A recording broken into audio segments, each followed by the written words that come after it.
Hi, I am so excited to be here with my friend and colleague, Dr. Julie Taguchi.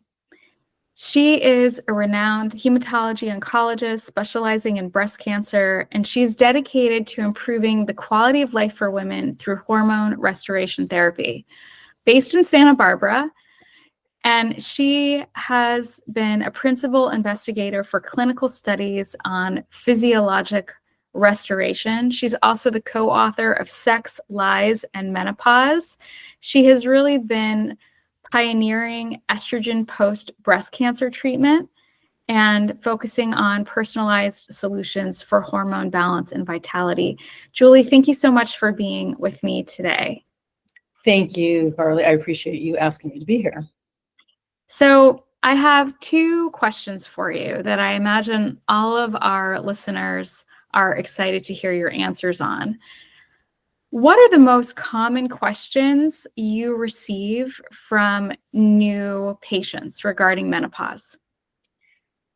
The biggest one, and it depends on the patient population, of course, is, are hormones safe, or is estrogen safe, or is estrogen safe for me? That's the most common question. Mm-hmm. The second one is, now it's really interesting. I'm over 60. Can I have hormone replacement? Am I too old for hormones? Mm-hmm. And I think the next one is, what are the risks of hormone replacement therapy? What are the risks of breast cancer with hormone replacement therapy? Or isn't breast cancer caused by hormones? That's it. Okay, thank you. We're going to get to those answers soon. But before we answer those, I wanted to also ask, what are the most common symptoms that women come to you with in your practice? So sleep is probably the most common one. Women, I think, start to realize in their 40s that they're not sleeping as well, sleeping as deep. There is also maybe a lower libido. There can be also irritability and a mood disorder.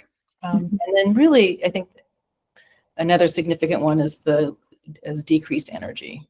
Mm-hmm.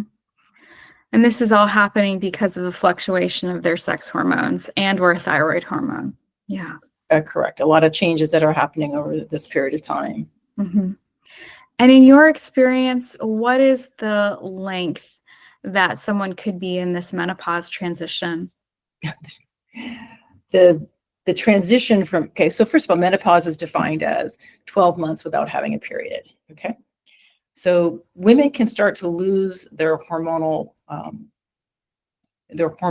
regulation or their normal hormones at the age of 35. You can start having estrogen decline at 35, and you slide into menopause about age 51. So that's kind of the stats for that.